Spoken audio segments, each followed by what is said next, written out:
Guys, welcome back to High Roll. Hey, I'm guys. here with my co-host, Jasa, aka Dog in Disguise.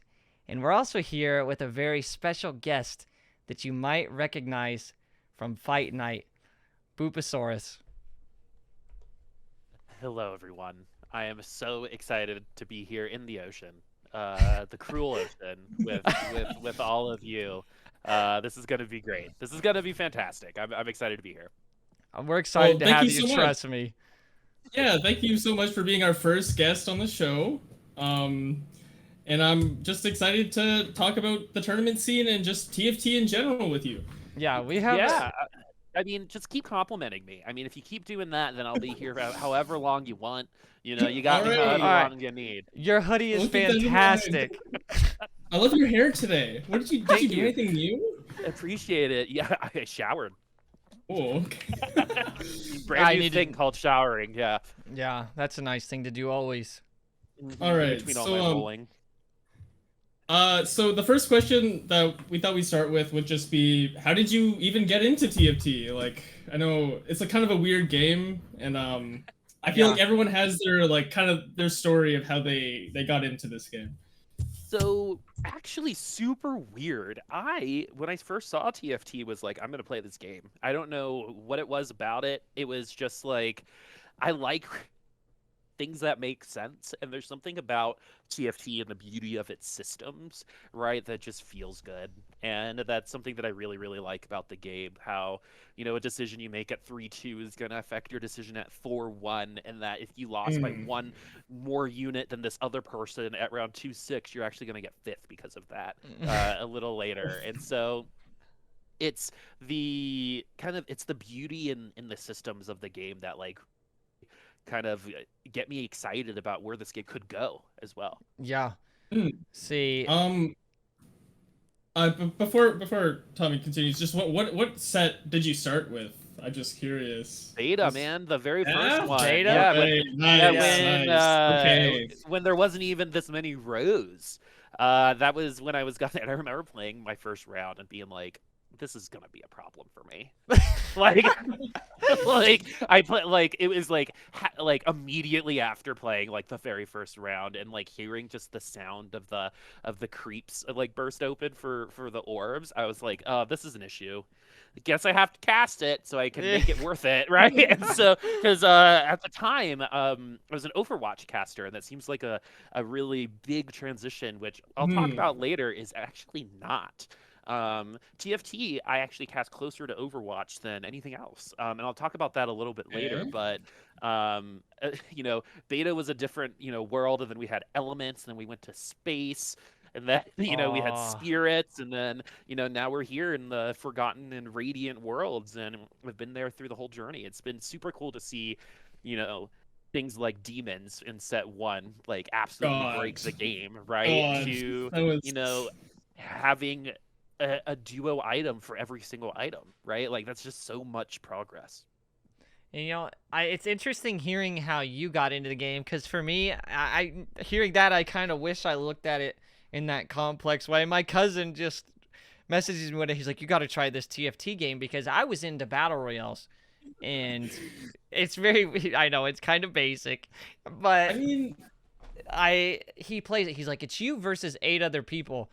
And we did a match together, and I was hooked immediately on the concept. I thought it was one of the funnest things I've done, and it was so fresh, because I didn't play Underlords. I saw it, but it didn't appeal to me, visually. I'm not sure why, but I played it with them. Yeah. I think that's a general Dota League of Legends Dota thing. League, the aesthetic, I think, is a big reason why people pick, which... if you're picking, right? Because you can play both, everyone, just to let you know. But if you had to choose, I feel like that aesthetic is a big reason. Yeah, for sure. At least it is for me, and I have friends who are like that too. But yeah, it was just, I really enjoyed the concept, and it felt so satisfying just being pitted against 7 other players. So that is kind of similar to how you looked at it. It's just so satisfying making the correct decision, knowing you used your wit to, I mean this in the nicest way, outsmart your opponent. And it's just, it's pleasing. It's a pleasing game. It's a mentally satisfying game sometimes. it's the extremes, right? I Yeah. think that's why it's so frustrating, because to be good at TFT means that you're good at manipulating RNG, right? Like, a lot of people think that it's just all random, but I've casted many open tournaments, and one time has the final lobby been anything but just GMs, right? So if it was all about, being random and all of that, then that wouldn't be the case, right? It wouldn't Mhm. be as Right. consistent Yeah. as it is with these players being on top of the ladder every single season, right? So Mhm. how good you are at manipulating that and understanding those kind of like percentages every single turn, and how, buying these units at this part of the round is going to block them from showing up at, on someone else's board Mhm. at another part of the round. That stuff is just so fascinating to me. It is. It is. It's honestly beautiful. So, I think like my favorite. Okay, the first thing that drew me to this game was that it was created like Dota Auto Chess was created just by four guys, like four Chinese developers, and I'm like, okay. And I saw, if I'm sure you're familiar with the Score eSports. I saw one of their videos when they were a bit smaller about like this weird auto chess game, and I'm like, okay. So then I checked it out. I was a League player, but I didn't really play too much Dota. But you know, just the idea that this game was created just by four dudes who just wanted to have some fun, like made it so interesting that like they could create something so complex it's with impressive. yeah. Yeah, it's I believe the development time for TFT at first was 6 to 8 months. Dude, that's incredible. That's insane. I could have literally just made that up, but I think I heard that somewhere. So don't trust me on that, but I'm pretty sure that's right.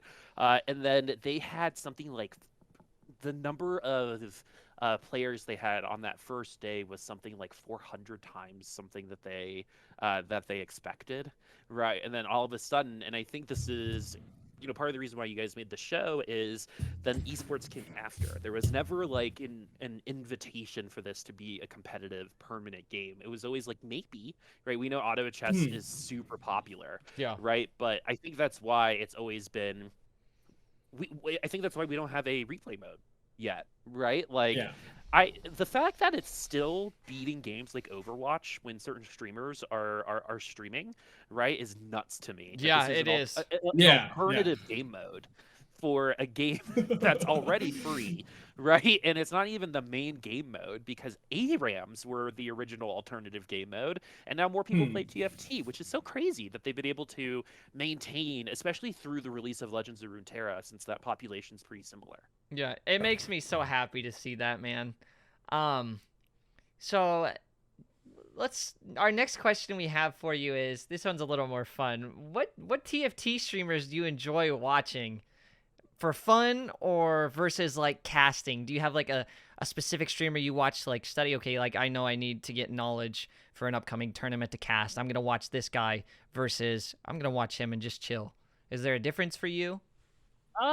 Yes. So I have like, I call them secondary and primary monitor streamers, right? Okay. Like, my primary monitor streamers are ones that I'm like actively watching and typing and engaging with, right? And I'm not like the biggest Twitch consumer. I'm a little bit more of a lurker than like an engager, but I like watching the up and coming players a lot. So I'll pop into like Goobum's stream, Jirachi's stream, Buzzy's stream, Yeah. right? All those peeps, because I think they're so good. Noster, another really great example of, I think, a player that if more people just watched, we'd be talking to them more, Yeah. right? Like, Right. they just need more viewers. They have the skill. There's a And ton of people. yeah, Aniki Noki from South America as well. A lot of them are starting to get, that 400 to 500 number, but most of like a really good TFT players are sitting at like 10 to 50, and we'll answer almost every question that you have for them. Oh, for sure. Like Yeah. appies, spicy Yeah, appies. spicy appies. Yeah. Yeah. And then if I see Piba is streaming, I have to see what Piba comp is happening. Okay. Yeah. Because like, I don't know if you guys know, but Piba is like the professional at winning with comps that are non-traditional, Oh, and that is I've seen them do some Gwen stuff recently. yeah, and he was the original creator of the Bill Gates comp, which was like Yeah. the 5 cost units. And Diva so comp, classic. yeah, that's the Pipa comp. And so whenever I get a choice, those are the ones that I definitely go towards. I like watching Emily a lot. I like watching Becca a lot. The classics, GV8, of Yeah. course, Soju. You know, Yeah, it's a The yeah. superstar TFT player. Yeah, he's great. He's I would be lying. He's my favorite, one of my favorites. He's a lot of fun, and he's just what I like the most about Soju, I think is, and I think this is a general consensus.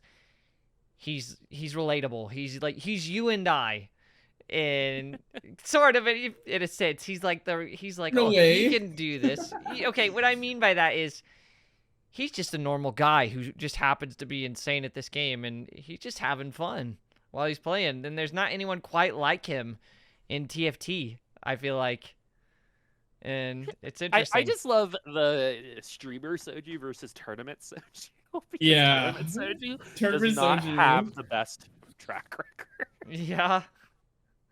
888, what is it? 8887, Yeah, right? 8875 is his duo team name right now. Yeah, exactly. Yeah. So, yeah, I like anyone who can make fun of themselves. But then there's like the cracked gamers like DQA and New Babel, right? Yeah. Where they roll faster than like I don't understand how they can move their like they have actual APM. Yeah, they have APM in TFT.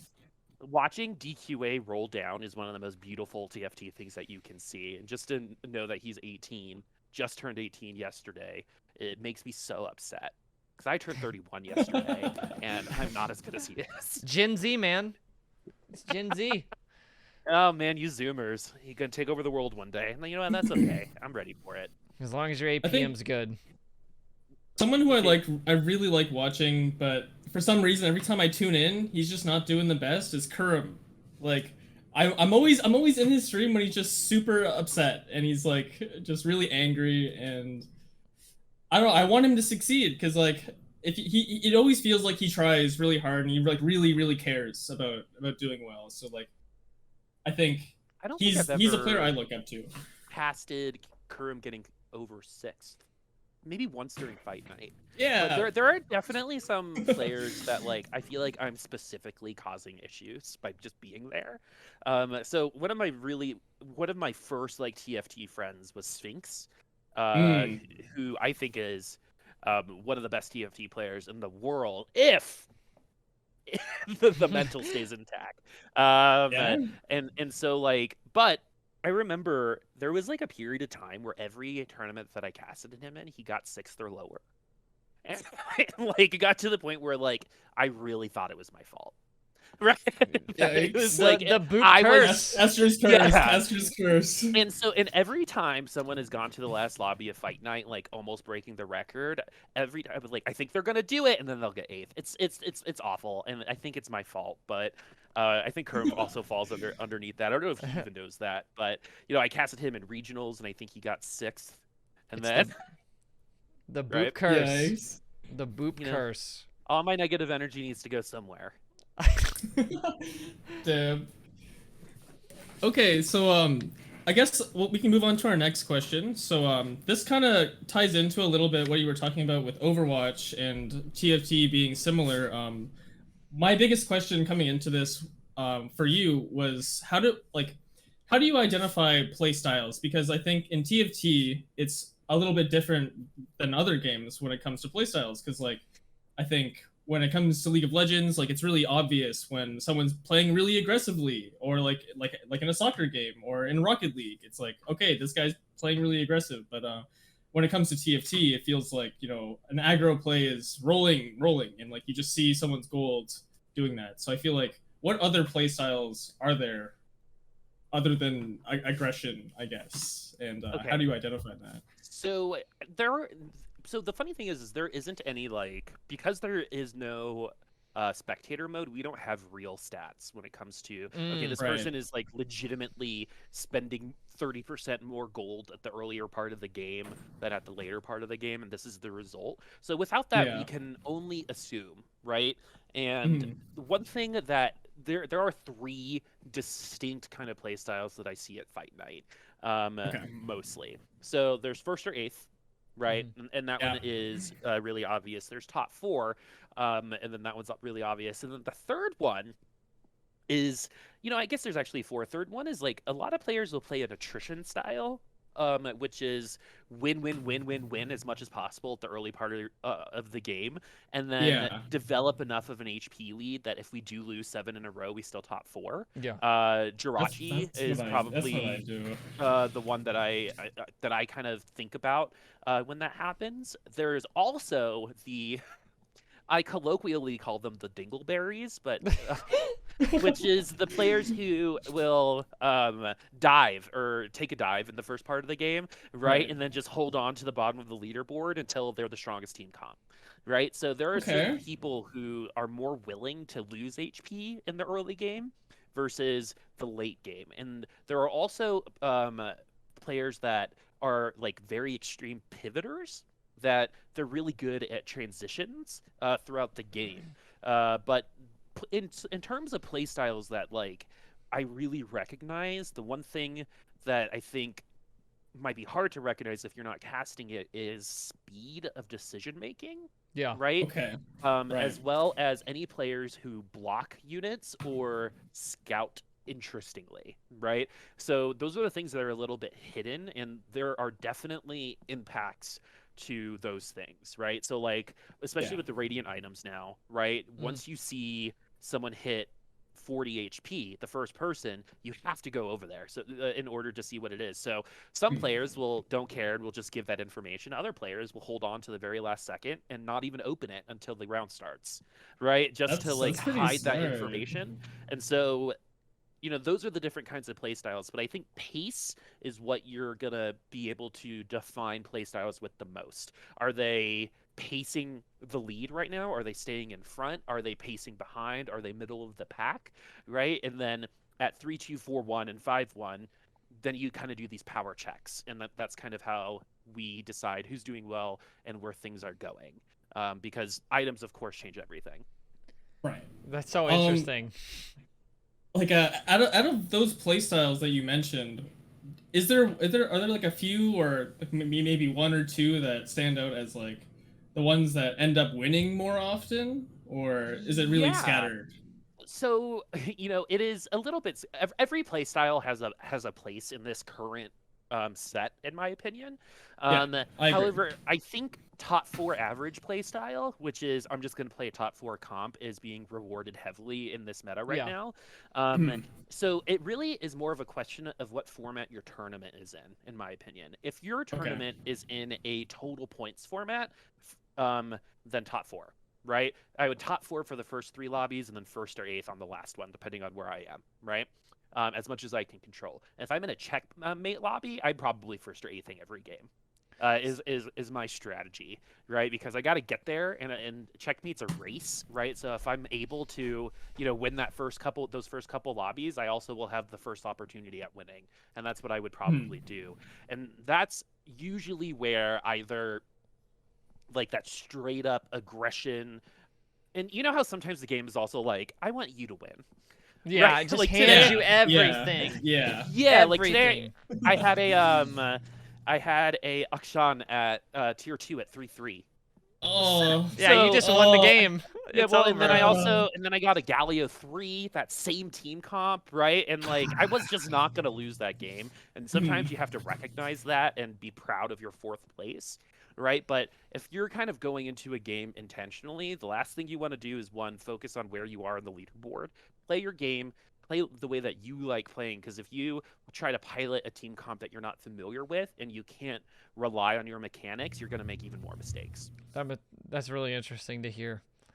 That kind of leads in to our next question for you. We wanted to talk to you a little bit about DreamHack and how the majority of tournaments, at least entry-level tournaments that players like Dog and I have access to, they're usually a best of 1 single elimination. How do you feel about that? Because we both competed in DreamHack, and we both saw that there was a little bit of feedback. It wasn't the most positive about the best of 1, but I kind of understand why it's a best of 1, because you can't have tournaments like these if you're doing a point system, because there's hundreds of people entering. And in a game like TFT, where the average game is 30 to 36 minutes, you're gonna be here for all day and then some. It's just, And but complain about that, yeah, right? Like, right. and You can't and win that's with always what TFT. happens. And it's just honestly, it's just uncool to be flexible and enjoy yourself nowadays for some reason. Yeah, But we like, you have to have an opinion, right? That's the world today. It's either trash or it's amazing, yeah, right? Nothing in the middle really counts anymore. But the big thing about TFT is exactly it. It can be 1,000 people, yeah. right? And there's just not enough manpower to staff a league format in a week, right? So Yeah, if you're DreamHack, right, and you want to get TFT on there, you got to be happy that TFT is even there without a spectator mode, blah blah blah, Yeah. right? That we're getting that type of look. Is the format perfect? Absolutely not, right? But does this format also provide some narratives? yes, Yes, right? 100%. Just like Florida Gulf Coast did in the NCAA tournament a couple years ago, right? Like, upsets are fun, but this game has rewarded consistency ever since its inception, and I think that's where the missing link is what is good at TFT, right? Yeah, For some tournaments, it Okay. depends on the day. Other tournaments, it's over 6 hours, right? But mm-hmm. why can't it be both? Right? I think See, some players will benefit from certain formats, and other players will benefit from others. And no one's going to be completely satisfied. Open brackets are expensive, and they normally only result in someone who has already participated in 4 tournaments winning. Right? yeah, Very few times does the underdog actually win the open bracket. Right? That Right. doesn't say to not ever do it, because what I do think it does is people like content creators with kids and like players who have like other things that they have to do in their life, maybe take care of family, they can participate in these tournaments without having to be masters, right?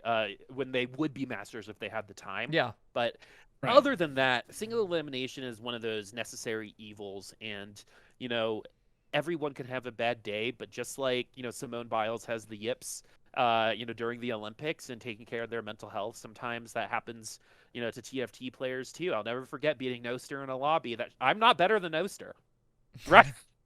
You know what I mean? Like, I am not better than Noster, but I beat him that day because he was low rolling. It was very obvious he was low rolling that day. As much as like, the game sometimes is like you win. Sometimes the game is also like you lose F you. hard. Yeah, Yeah, like you suck. it's like no, you're And not winning today.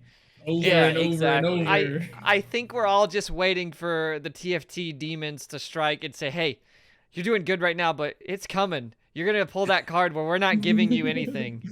Yep, exactly. I'm gonna But give you 4 cloaks. And so, right? Like sometimes it just happens and you just gotta let it roll. But yep, the unfortunate thing is if it's single elimination, letting it roll is sometimes getting 6th place, yeah, right? And in TFT, sometimes you have to be proud of 5th place, and multi-lobby formats let you have a mulligan game, which is a nice to have, but also extends the man hours of everyone working, yeah. right? As well as you sitting there playing, right? The last thing I also want to do is make you take a week off work just to play a game, right? You know, Yeah. I'm so glad you said that because a lot of people that's the thing, man. You don't win nowadays, like you said, and a lot of people they speak about these things because they're fair frustrations. Yeah, you want another chance. Nobody likes to lose, but it's not realistic, and you have to take other people into consideration. And you just got to be happy that you have a chance to even play with some of these players who are at the Uh, top. And it's just a fun experience. And I wish more people would look at it that way. Like, yeah, we all wish it would be a little different, but this is what we can do, and you get to participate.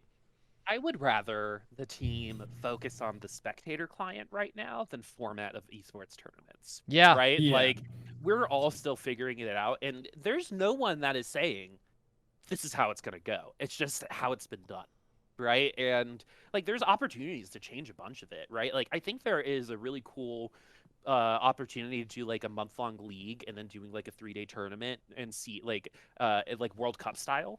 That could be cool. Really, really that could be really cool. That'd be yeah, really cool. and so like Giant Slayer doing this 2v2v2v2 thing is awesome. Like I want more of that. Yeah, same. In our production, because I think you could make an argument that Hyperroll could have had its own competitive atmosphere, right? You know, it's a little bit swifter. If even though I felt like it was harder at times, it feels easier. But at the end of the day, no one has decided anything. So if you want to provide feedback, provide feedback. Don't provide anger. Yeah. Because we can't do anything with that, right? We could do something with feedback, but just being a dick, like, is gonna make. I know a lot of people shut down like the second someone's like, "Well, what about this?" Like, well, I just want to have a tournament, right? Like that's not probably gonna happen, but it could. You never know, right? And if you really want this game to be successful, it's more important to share what you want to see in the game as opposed to just pointing out what's not in there. Right. That kind of just answered our next question without us even asking it. Like that was one of the things. The next question was about the future. Like, what would you like to see about the future? Like to see in the future of TFT, but I think I got a question for you off of that. Are you ready? Yeah. Okay, so I have always wanted a unit that took up 2 spaces in the game. Okay. Ooh, a chunky unit. Yeah, exactly. So if like along that, and then the other one was that the ultimate changes once it hits tier 3. Ooh. Okay. So that was something else that I thought of. What about you? Do you have any like of those cool ideas? Let's tell them what we talked about on the first episode. Okay, So check this out. This is exciting. I get excited about this idea. So you know how they're starting to do a little more. They're doing cinematics for TFT with the little legends and everything. And we're talking about, he and I on this show talk about making it more fun for the people watching to make it people want to play more exciting. Yeah. So when you're going to the top 4, you have like, you know how they had the hyper roll intro where lightning comes across and it says hyper roll. When it goes top 4, you kind of have like this old school theme where it's like a fighting game and it says versus and this little window pops up and it just gets hyped up and it's like a cinematic experience. You're like battling and it's like even dramatic. Just like your little legends, like having like a panel of each of your little legends with like a versus while the round is going off. I feel like that could be fun. I think it's only a matter of time before little legends become units. Yeah, I think that would be interesting. Like the little legend synergy. Right? Like, that'd be sick. The Pengu synergy. Okay. Yeah. It's kind of like... It could be a legendary unit, too, right? I mean, that could be cool. Oh, man. I think going back to the 2 unit, the 2 space unit, and the changing ultimate, I was thinking, like, that reminds me of an idea that I had about, like, cosmetics. Like, I'm surprised they haven't made, boards that evolve with the stage, because I feel like that could be fun, you know, like that's not necessarily like that's like something people would pay a premium for sure. I wonder if it's because maybe the other boards, I have no information on this, like how popular the other boards are, because the only ones I'm really only seeing right now are Beach and Mario World. Right? In terms of, which is fine because those 2 boards are literally amazing. But like you don't really need to the other ones if you have those. But and the new one where you can feed Chonk, that one's pretty sick. But there's like, one where you can feed Chonk. I think it's the baker. Yeah, it's the bakery. What? Yeah, the bakery. Okay, I didn't know that. I got the other one. Yeah. Okay. In terms of like the future, like it'd be cool to see like Zaya Rakan as like a singular unit, or like something like Malphite taking up 2 spaces, how that would work, or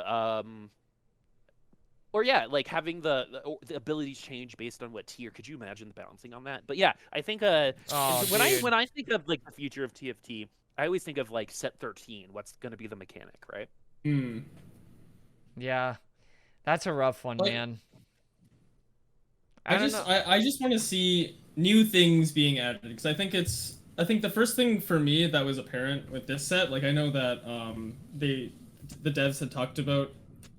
They were putting all the resources into 6, and it felt like they brought back a lot of the units that everyone really enjoyed from previous sets. So I want to see like newer things added, because like for example, like we brought back Draven, we brought back Vel'Koz, we brought back Kale. Who else did we bring back? Wait, Kale. okay, yeah. Kale. Kale. Like Misfortune, I don't but know. she's a little different. And then most of the traits were stat boosts, and it's like, although this was boring, I think this was one of the best competitive TFT Yeah, sets. I But agree. I would like to see some really drastic things, like what you were saying, like maybe the different abilities for the different tiers. Yeah. And this is the lose-lose situation that TFT is in, right? Mhm. Is the two audiences that participate in this community. There Yeah. is the casual audience that will tell you Galaxies was the best set, right? And That's my That's then favorite us, set. yeah. That's us. right, and then there are a lot of people who would say this one is the best set based off of. I mean, I think Crowan and I casted like 11 different team comps last fight night, right? Yeah, It was like pretty crazy. Like it is definitely the most flexible meta I've gotten yeah, to cast. I've And so that's really, really cool. And when it comes to late game decision making, skill expression is actually really interesting. It might just be an emblem or two. It might be the difference between like a Spellweaver spat and something else. But pro players are so much better at making high percentage decisions and understanding their win conditions, even through those small changes in the late Mhm. game that create big differences. I always say that this set is about opportunity versus choice, right?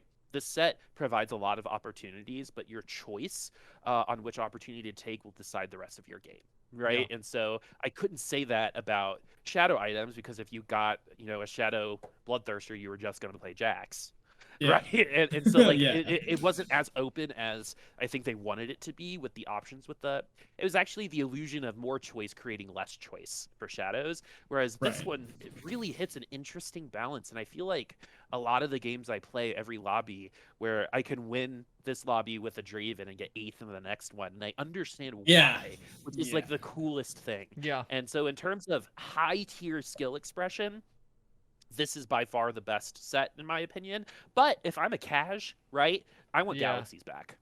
Like for sure. I want the mech. I want like the random maps, right? Maybe even next time have like tiles get Treasure destroyed by trove. asteroids, Yeah. right? Like give me Bard, right? Because that's fun. And that's what that was. It was definitely more on the fun side. Well, Mhm. this one's definitely more on the competitive side, has been ever since the shadow item. So now Yeah. I think we know the edges. Let's see what the middle is, and I can almost guarantee you set 6 and set 7 will I'm will excited be for Yeah. that. See, Yeah. to wrap up on this, I agree with you. Galaxies was fun. This set is more fun competitively, but I'm looking forward Mhm. to Galaxies 2 Deep Space 9. I want to see the two come together because I really love both of these sets. Like I'd say this is definitely my second favorite. Yeah, I Like, like it a lot. I'm a sweat, but yeah, no, like I just want to see some good competitive TFT, but also the fun aspects. So that's what I think makes TFT really unique and special. Yeah, So, sorry, go ahead. yeah. Bring back Fortune, right? uh, So, we have one more question for you before we go into our unit spotlight. So, we saw that you were managing director of Monkey Bubble Esports, and you guys help Yes. organize tournaments and help with production. How did that get started? And if you could give us a little more information on what exactly Monkey Bubble is in the grand scheme of things, that'd be really cool. So Monkey Bubble, I'm managing director of Hmm. Monkey Bubble. As you said, we are a production company specializing in esports events. So that's online and LAN events. We do have some really cool TFT things coming up, Ooh. specifically for Europe, okay. which I'm really excited about. That's they need it. Yeah, They're hurting. exactly. They're So hurting. we're gonna be providing not exactly what Giant Slayer does, but because we can't sustain it right now. But the goal is to give a month of competition and then a really big prize pool at the end, and just have it be all European time zone Hmm. wise, and provide localized casting. Was the other one that we were thinking of. But Monkey Bubble actually started with someone else, Okarin, who originally started this as a bunch of friends. I'm a caster, and I started as a caster, and I originally was casting Overwatch contenders at this time, and Monkey Bubble did most of their work in Overwatch. We're actually currently doing Overwatch contenders right now. Hmm. And so, when Okrin got a job at Riot, he was like, "There's only two people that I could really see taking this job," and it was my best friend, Mushu, and me. right? And Mushi already had a job, so it was me. And so, because I was just Nice. like, a freelancing caster, right? Like, I Right. actually, it was weird. The timing worked, right? And I knew through a lot of my old job, I was a sales director of sales for an interactive technology company that did most of their stuff at theme parks. And so, like, I knew what it was like to sell things that were hard to sell. Like, selling Yeah. ideas is much harder than selling a thing, Hmm. right? And so with esports, it's a lot of selling ideas. And so my goal once I got to Monkey Bubble, once I became CEO in January, was all right, we're going to do a LAN, right? Like this is the next step in our process. Let's do something we've never done before. And hopefully it happens here soon. Things are looking good, right? I don't want to jinx anything, but at the end of the day, how I got there was networking. If I'm being Yeah. completely honest with you, I'm not an asshole and I don't burn bridges, right? Unless like you force me to. And so I trust you to start, and I will help you, and I will do everything I can to help you until you give me a reason not to, right? And even then, I'll still help you for some reason, Yeah. right? And so I also wanted to create an environment that was welcoming and in a place that I would want to work if I was 19, right? Because, as a gay guy in esports, I actually don't know another business owner who is gay in the entire space. And I felt really alone. And I just wanted to provide a space and an opportunity for people who don't see themselves in esports to actually get an opportunity to feel comfortable in that group, but then also learn skills to work in esports as well. And Hmm. so, education, entertainment, and excitement is the name of the game. And at Monkey Bubble, we really believe that like esports isn't just about green neon energy drinks and dubstep, right? Like it can also be chalk. And that's okay. That doesn't make it any less esports. And that's really what I'm trying to help define is esports has been defined by its comparison to traditional sports ever since its inception. And I just think that's been the wrong direction uh, ever since, honestly, its inception. They're hemorrhaging viewers. So why are we copying people who need us? Hmm. Right? They need us. And so what we do is we provide them a demographic that they want to talk to through these productions. And hopefully, colleges use these esports programs for recruiting. And that all goes up because there's a community aspect that a lot of people don't realize. For example, if you ever see 9-year-olds play Fortnite, the communication they have with each other is better than anyone I have at work. Right? Oh, Yeah. Like the communication that they're exhibiting, if someone bottled that and taught them what that was, imagine the possibilities and what they could learn with those skills. Yeah, it's a video game, but we have Monkey Bubble Reflash, so people can come and learn how to observe, learn how to produce, and then we have Monkey Bubble, which is our big white label Hmm. event production space. We do our own art, we have talent, but I just want it to be a place where people feel, at the end of the day, feel safe to ask questions, and that's my goal at the end of the day. Well, man, after hearing all that, It's it sounds like they chose the right guy to lead the company. They've done a yeah. Allegedly, great job. Allegedly, so far. allegedly. Yeah, we'll see what happens in a couple months, but I'm very happy with my team. I love them all, and it is really awesome to be a part of something like that. And hopefully, we get to establish, just like we did for European Overwatch, some really cool groups for European TFT to come together and play, every week, because that's how we build communities. Yeah, that's really Well, neat, I man. I really liked your point about how, esports isn't just neon green and Mountain Dew. Like, I feel like a lot of people in the past at least have just thought like gaming's all about that, and I feel like um some of the communities that have been created from that have been toxic, but I feel like, now we're able with companies like Monkey Bubble and we're all just trying to create more of an inclusive space for gamers of all genders and identities and Yeah, sexualities. Like I think it's gaming's for Yeah. everyone, and it shouldn't just be for those guys who like dubstep. And don't get me exactly. wrong, I mean, I like dubstep, but they wouldn't provide the opportunity to create a character if it wasn't for everybody, right? And so it is an opportunity for each one of us to do what we want to do. And video games are such a great way of doing that. So hopefully that continues and more people with more access, right? Because two things about, education is, one, our education system is based off of proof of a time with no internet, right? Mhm. And two, like, that means these kids are all being taught in a world of no technology with technology surrounding them, right?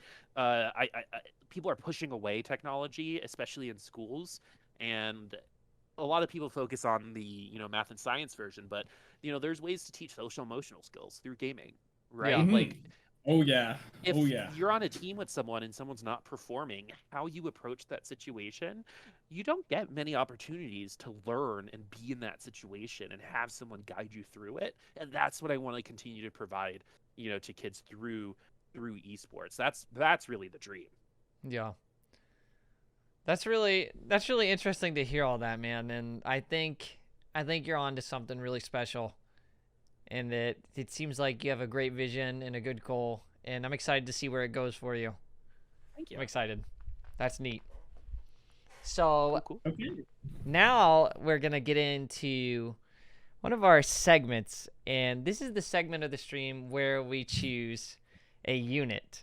And Mhm. whenever we have a guest on the show from now on, we're gonna let the guest choose our unit spotlight.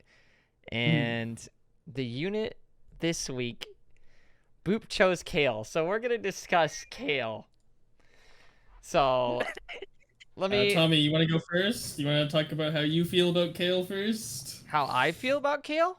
Yeah, how do you feel about Kale? I want to know how you feel about Kale.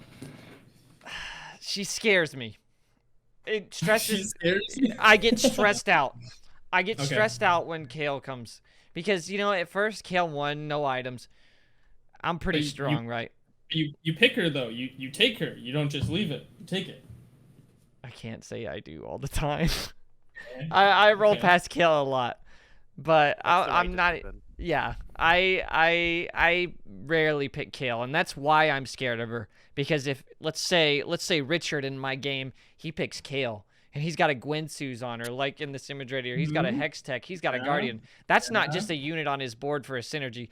That man's got a plan, and you should be afraid of that plan if he gets it going, because we all know what happens once Kale pops off on her fourth Ascension. If you have the team to back her up, If okay.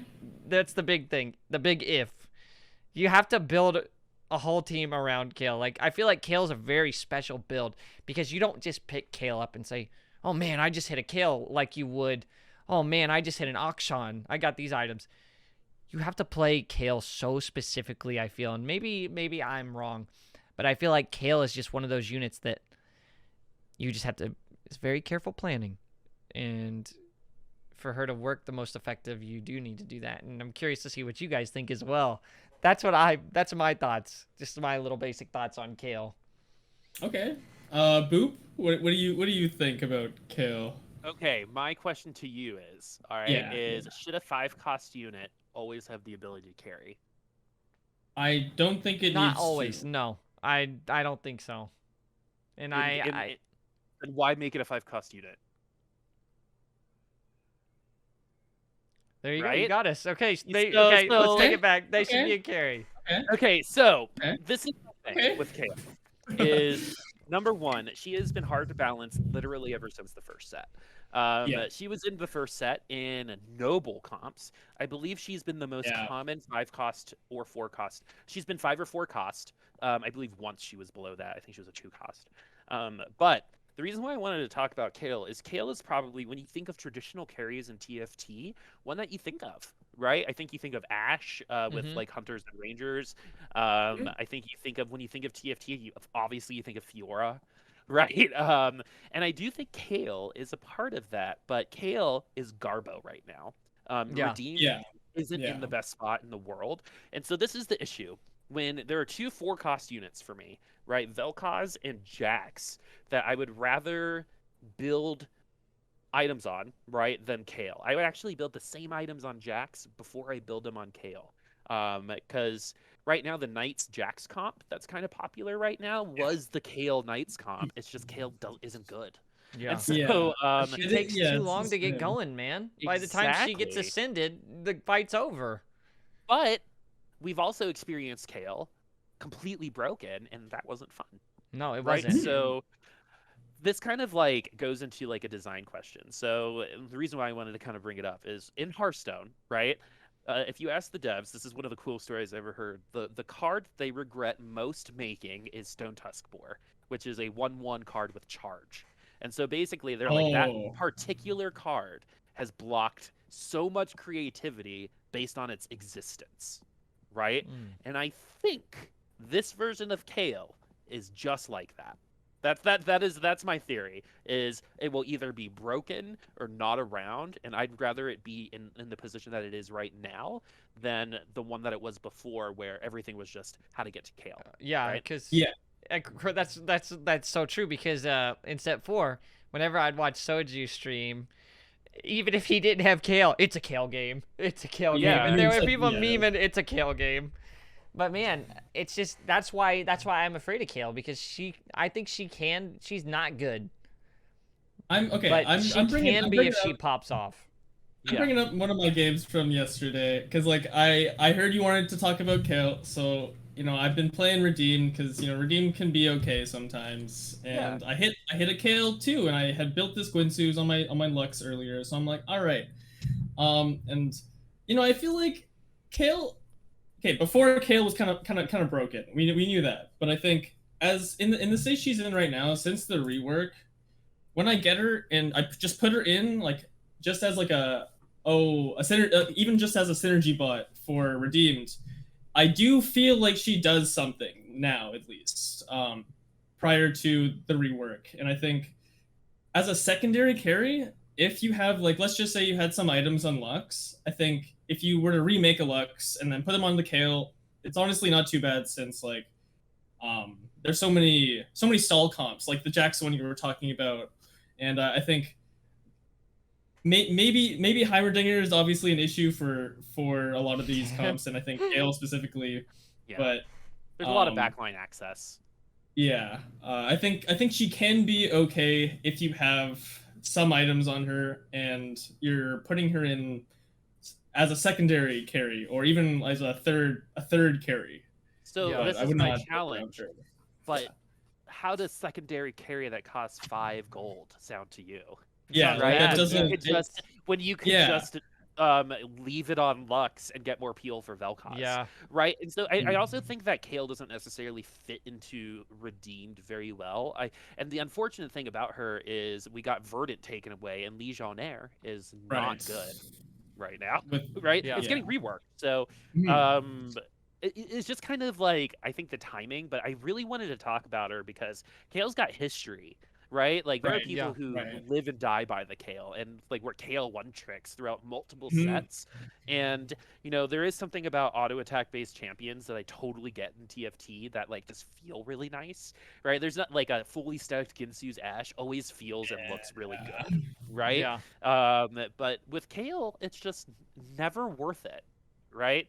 And if you're going to charge me 5 gold for it, you need to make it worth it. And so hopefully we get to a point where, because anytime Kale gets changed, like I feel like the patch notes for Kale specifically is like a whole page, Mm-hmm. right? Well, we changed the amount of time for the transformation for when they get radiant, but also now we're gonna because originally wasn't it 5 auto attacks and then a change? Yeah, And then yeah, they it was did, something like that. and then they did like 5 seconds, and then they did 4 seconds and 6 seconds, right?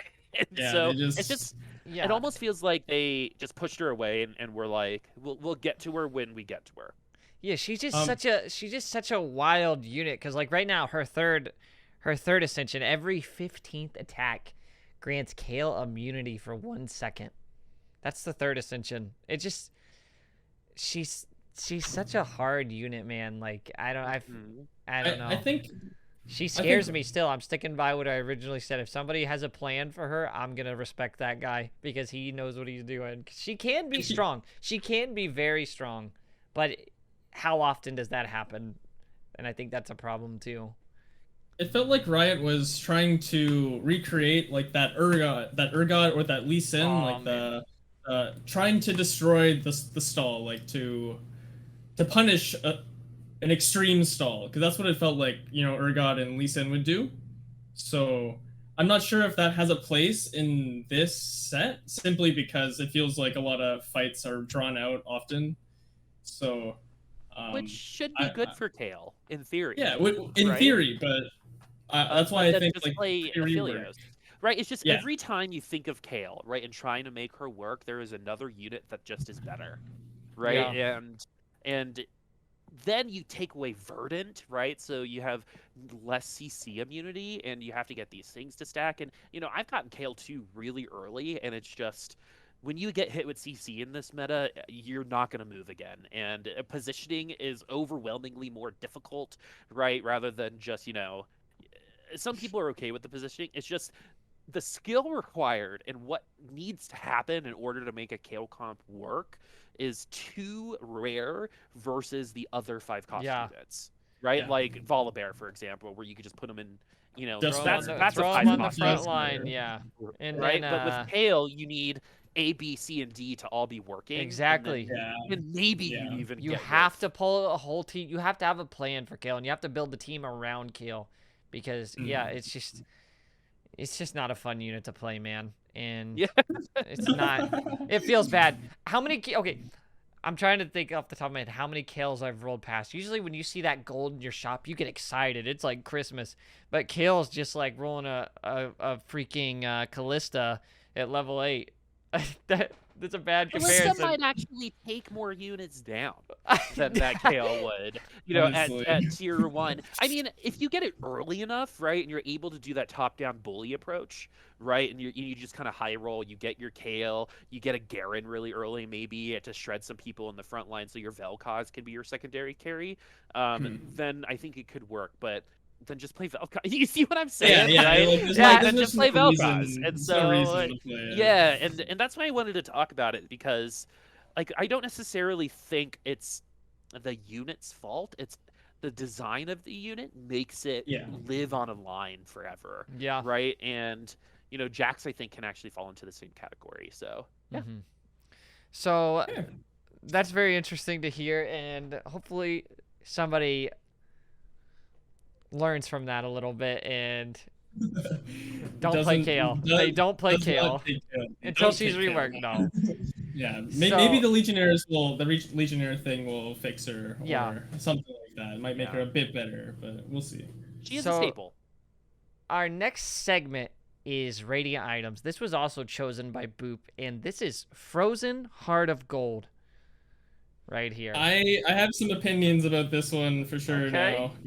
I started with my opinions last time, so let's hear your starting opinions on Frozen Heart of Gold. Yesterday, I'm pretty sure I saw at least 4 people play it yesterday in my games. Almost every single game in a row for 4 games. And it was always on a Kennen.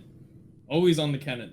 And it just made sense. I'm like, oh, I've never seen this until today. But we're talking about it tomorrow. Oh my god! Like what's happening here? And it really messed me up. And I've only used the item once, and it was in an MF comp on my Hecarim, and it like kind of worked. But I think it definitely excels on like a Nidalee or like the Kennen getting into the back line, because I feel like you're not getting value unless you're really putting it back there. And I know Diana can use it pretty well too, but I feel like in that situation, if there are other options for a Nightbringer comp, I'd probably take a different option. Yeah. For that. But you have to think about this though. That's starting 60 mana on Diana. Yeah, that's true. Cracked. Oh, yeah, I forgot about that. As the Gen Z would say, cracked. I forgot about that. Dude, yeah, that's what I was thinking. I actually think low-key this item is broken. It is. Really? 60 starting mana. You throw that on a backline carry with Nocturne's not gonna. Well, he would still hurt, but you're gonna slow Nocturne down. You have 60 starting mana. You're gonna cast. Let's say you have a Syndra. You're playing 3 redeemed or something with Vel'Koz as a carry and Rel, because a lot of comps use Ironclad right now. Yeah. Rel's redeemed as well. You have the Frozen Heart of Gold on Syndra. You're gonna not only throw the assassin back or whoever jumps back there. Syndra's gonna slow him down too and just keep casting. It's crazy. By the time they come back again, she's gonna be able to throw again. There is a really fun Kennen build with Sunfire Cape in this item. that Yeah. is nuts. Because together with the stun, you're actually getting. So this is why I think TFT is so beautiful, right? You think of Frozen Heart as just like a mana and an ultimate, but let's talk about Kennen real quick. So not Sure. only is Kennen gonna neuter ultimate generation, right, because of the Yeah. Frozen Heart, and stun them while adding a debuff and also getting them, with like the Sunfire cape and having a third damage item attached to that is crazy, right? Just think about even just the stun, right? When they get out of the stun, they're still next to the Frozen Heart, Yeah, they, right?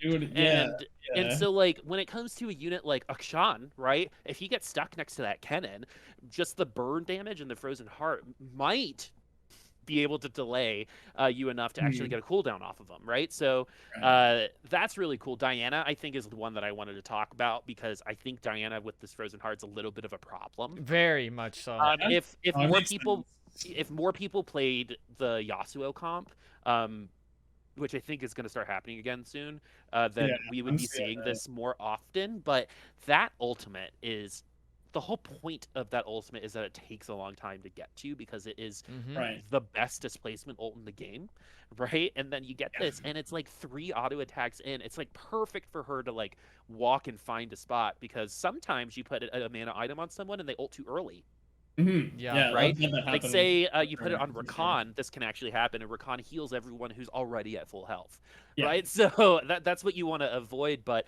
on assassins, right? Could you imagine like old school Katarina, with this item, Ooh. right? And so like, I just it's so much utility, It and is. utility radiant items tend to be the preference of professional players, because the other one I almost picked was Trap Claw, but I know that one's already Yeah. popular. So We were um, Trap Claw last Yeah, we episode. talked about Trap Claw last week. yeah, We chose Shroud instead, but yeah, and so I wanted to talk about this because this is like a specialist item, right? And I want more of these in the game, if okay. that makes sense, right? It Like does. this item has very obvious give and takes with certain units in the game, right? And so you think of Diana, that's best in slot. You give it Yeah. to Timo, and you're like, okay, man is cool, right? But Mm-hmm. like it's just so good on certain units, and I think that's fine. And that's why I also wanted to talk about Kale along the same lines. It's like it's more of like a design question,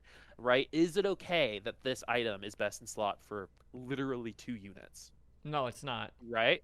Uh, and should it be more? Should it be less? If it's 2 units, is that too little, right? Is it successful? And those are the questions that I think about whenever I look So at stuff like this. now, to touch on that quickly, what do you think in your mind would be a comfortable number to be balanced? Like, do you think 2 is too little, or do you think something like 3 or 4 is good? Because that to me offers more variety, like more play, Hmm. and introduces more play styles into the game, and in turn makes more interesting gameplay. I think it should be more, but I'm not gonna complain because it's still nice having an item that's really good on at least 2 units. But I would like to see it on 3 or 4 be really good, in my personal opinion. I think it actually does add more variety by being only available to certain units because all of a sudden that comp will be shown, right? And that might Right. not originally be there. There's definitely a give and take, but I think this item is a really good example of something that's good in its place right now.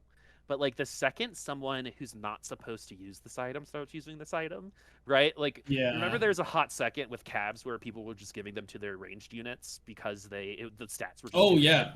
Oh right? yeah, Like yeah. Yeah. that's where things become a really big problem. We don't ever want to get it there, but this item is just so fascinating to me because I also don't think we've figured out all of the best ways to use it just yet. I agree. Like I totally forgot about the radiant bonus So for it. That completely changed my mind about it. Like you just now telling me like, oh, 3 autos for the Diana ult. Like okay, why wouldn't I do that ever? Like I'm gonna take this way more often now. yeah, so This like you think before all is said and done, we will see this being used on more than 2 units specifically? I think so. Yeah, Okay, I think it'll probably hop on units like Volibear, I would like to see that. yeah. uh, I would Yeah. like that. as well, but it just works really well with Diana right now, and I don't Yeah. think it's unhealthy. What about So ooh? Kennen is going to be the issue. Like, I think the Kennen interaction is going to be where it really starts, because Diana has an AoE like ult, but it releases the units a little bit earlier. Kennen will do damage to you by standing next to you, right? You can't. And yeah, there's a little less interaction when it comes to Kennen. I think that's where it'll start getting a little rough. Like in the Tristana reroll comp, that's where I've been seeing it the most, because you're like trying to 3-star the Kennen, and it feels like it can feel pretty oppressive when, you know, this person high roll, let's just say they got their Kennen 3 early, like that stun lasts so long, and then on top of that, you just like can't even auto attack, and it's like, yeah, it Rangers can't do anything. It removes the comeback mechanic for those units, right? The Frozen Heart specifically. Like you put Diana in the back line with the Frozen Heart, and Ashe all of a sudden only gets one ult off and is all of a sudden vulnerable. Yeah. Right. It's the value of these kinds of items. I think are really hard to see, and why they can kind of be sneaky OP for so long. Yeah, so I think you're onto something here. I feel like this is some secret OP stuff. Yeah, I want Trap Claw to be nerfed.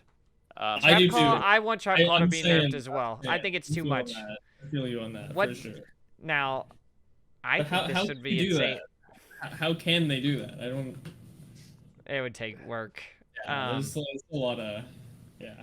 Fiddlesticks could possibly be another one. Maybe not as good, but he's a potential user of this, I think. He like fixes AI or something, that maybe where he teleports farther or something. I don't know. Or you put it on assassin Fiddlesticks. Come on. Yeah. Where's the spice? Yeah, there you go. That's an alternate of Diana. Yeah, exactly. It's the same thing, right? Just give it to assassins.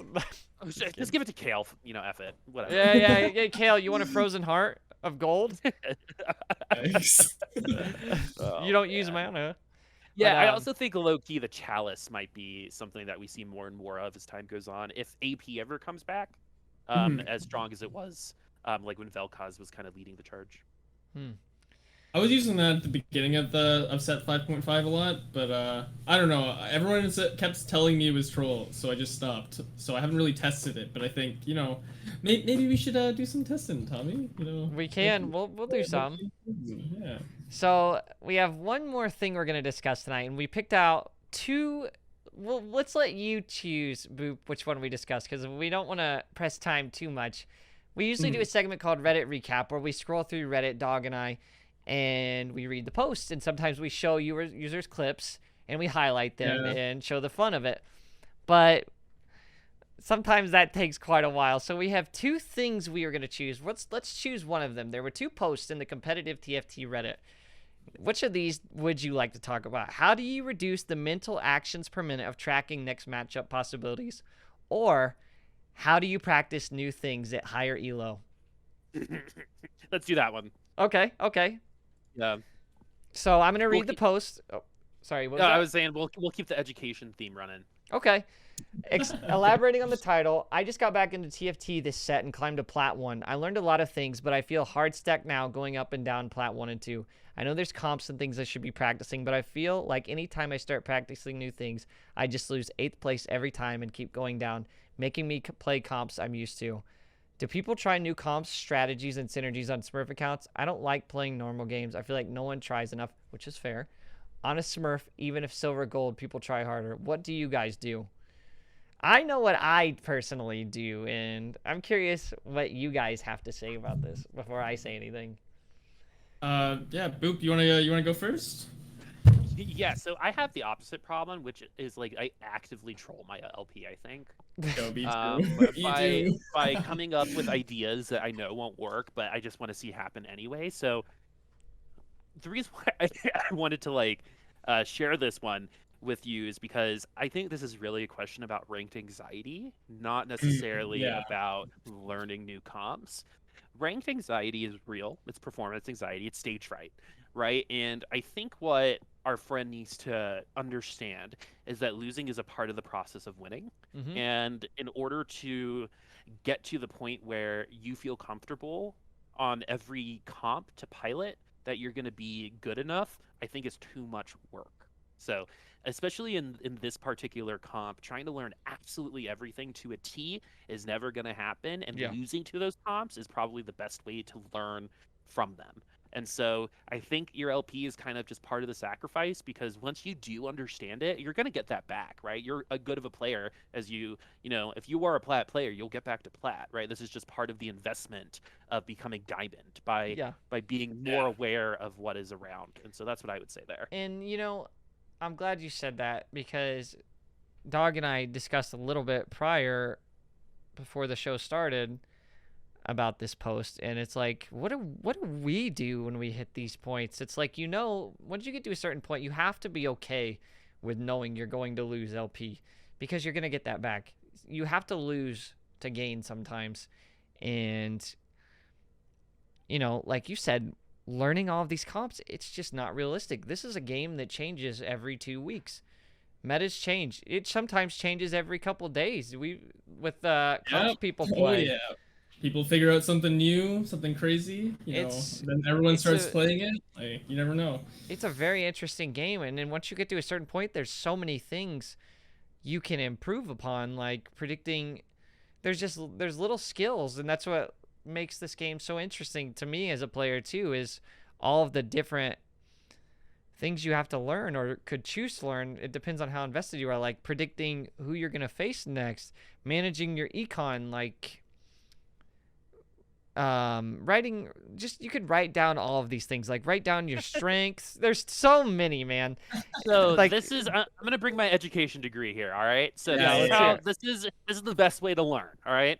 What people need to understand is that vanilla ice cream is fine, right? A lot of people just want to make an ice cream sundae with all the fixins, and they kind of forget that the vanilla ice cream is the star of the show, right? And so the other way that I like to say this is, a lot of people, if you kind of imagine learning as a pyramid, right? A lot of people will start at the point and the result, and then if you do that, the pyramid will just fall over. You need to develop a base knowledge, right? If you're plat, you do have a base knowledge of the mechanics of the game. You might need to improve on positioning, you might need to improve on scouting, but a plat player tends to know most of the game, right? mm-hmm. And so what is your base? What do you consider base knowledge TFT that then you can build or learn a new skill off of those strengths? Because the last thing you want to do is tell yourself that you're bad at all of these things, right? So if you are a Sentinel player and you like playing Sentinels, right, play Sentinels and kind of build of knowledge on, okay, if I'm going to play Sentinels and the first carousel's all AP, this is how I'm going to go, right? Instead of thinking of all the other possibilities, you can focus on one and get really good on that one, and then feel comfortable and let that lead you to the next opportunity. And you got to be good at making vanilla ice cream. There's nothing wrong with being vanilla. And I think even if you drop your vanilla ice cream on the ground, you could learn to make more. Exactly. That's what I was getting be at. Your You're gonna fail before you learn, and you're gonna get that stuff back, and you have to try new things. As somebody who does struggle with, okay, I like to think that I don't struggle with ranked anxiety, but I think only recently I've come to terms with, that I think I do have it.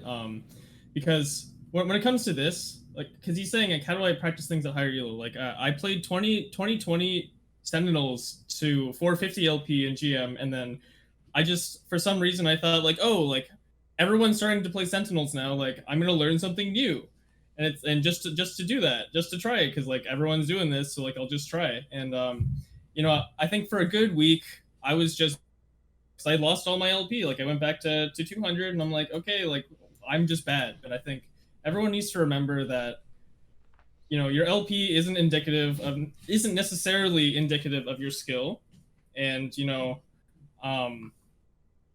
learning things takes time, and it's okay to lose lose all your LP. And if you're actually a challenger player or a diamond player or even like a gold player, like, you're gonna get there eventually, but it will take time. Yeah.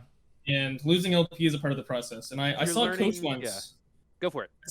I saw a coach once, and the last thing he told me, he's just like, I expect you to lose 200 LP before you hit Masters. Like, I was Diamond 1 at the time, and he's like, yeah, I expect you to go back down to even, like, Diamond 4 before you do it. But, like, I know you're going to do it, just it's going to take some time, because I had to completely relearn everything, and it's like, yeah, it's just a part of the game and part of learning. Anytime a coach has ever said, trust the process, this is what they mean. Yeah, Right? for real.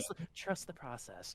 And like Yeah. the thing, and just to kind of put a pin in it, right? Like if you're learning piano and you start with Moonlight Sonata, you're gonna quit piano. Yeah. Right. So Oh, you yeah. also have to like set yourself up for success too. Like have reasonable expectations. It goes back to, like you said, you just got to start with the basics and build up and find out. But yeah, I think that's a good spot right there. That was Yeah. interesting. You know, it's the reason that I decided we should probably cut one because I know myself. I love talking about this game. I think we can Yeah, have discussions about it for hours. For And sure. it's one of those games that I have a strong passion for, and like many others do as well. It's just a very fun game, and I'm very excited for the future.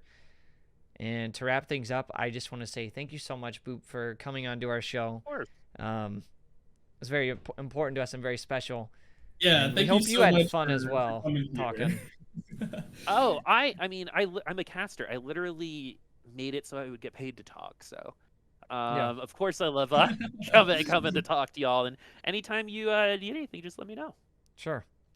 But Thank you so much. we're gonna wrap this up, and we hope you guys enjoy this. It's gonna be on YouTube. Let us know in the comments below what you thought and what you'd like to see in the next week's episode. Thank you guys so much. I hope you have a nice night. We'll see you next Monday.